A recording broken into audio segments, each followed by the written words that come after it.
Hello. Today I would like to introduce you to Apprehension. This was an art project I did about a year ago.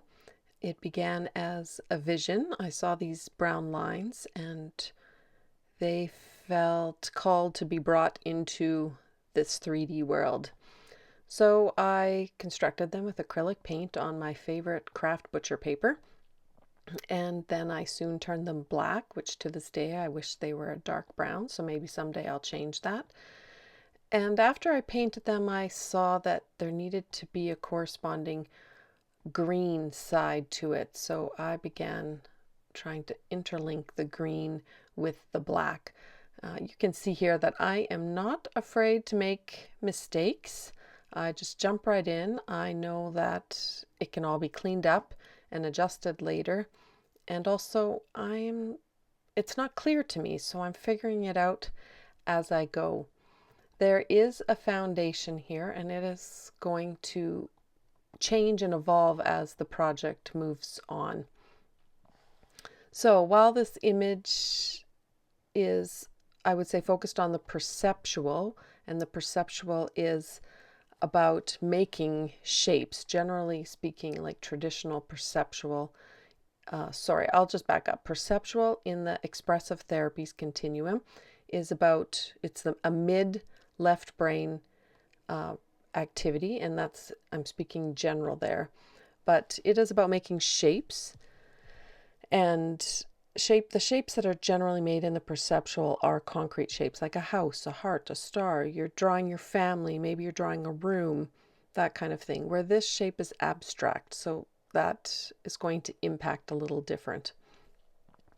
So this isn't classic perceptual, but it is a process where I'm very focused on making shapes. And you'll see here I'm using tape to straighten the lines, not a ruler. And I think that is important because a ruler would be a very cognitive experience, where using tape provides a different sensation.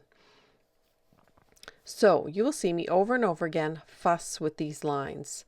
It was a frustrating image to make, tearing off the tape and constantly having to bandage and repair what the tape would rip off.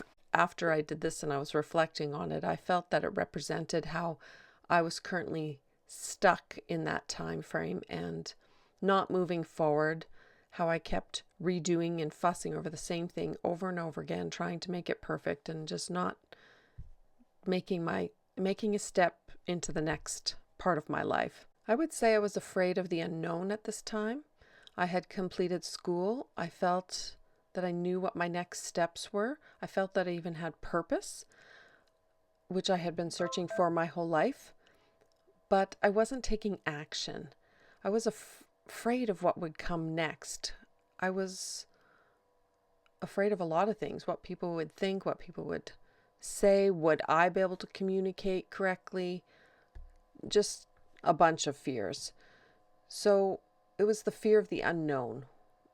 And what does that even look like? So when I think of the unknown, I think of movies where people believed where they live was their whole world, was their life. And then they discover there's a world beyond, like in the movie Free Guy or The Truman Show. I think Total Recall even had that when they left their kind of space area. There's this whole planet. The Lorax by Dr. Seuss comes to mind as well. So we go right up to the edge of our existing world and this unknown world, and it seems vast and limitless. And for me, it felt overwhelming. I became apprehensive about moving forward, even though escaping the current world is all I ever wanted. A purpose is all I ever wanted to understand. So like the Truman Show, you can skip ahead here if you haven't seen that and you don't want to miss my spoiler alert. It was like I was at the door to leave the set of the show, only I was standing at the door afraid to turn the handle for way too long. So here I continue to piddle with what is existing. I'm referring to the lines, making sure that all my lines are straight.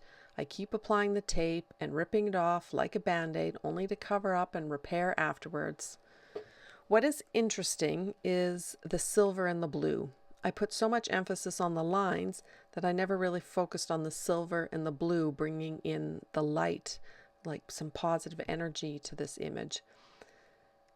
If I could just sit back and fall into the energy of the silver and the blue, it feels mystical to me, like the silver is a fog and it's clearing and there are blue skies beyond.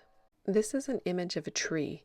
Now this tree somehow had to kind of break down and reassemble itself, renew itself, to make itself work in its new environment. So here's apprehension, from a deformed, altered tree to a remade, renewed tree, coming out of a mystical silver fog to the dawn of a new day. In a quick closing, my first thoughts on reflecting on this image was that I was stuck doing the same thing over and over again.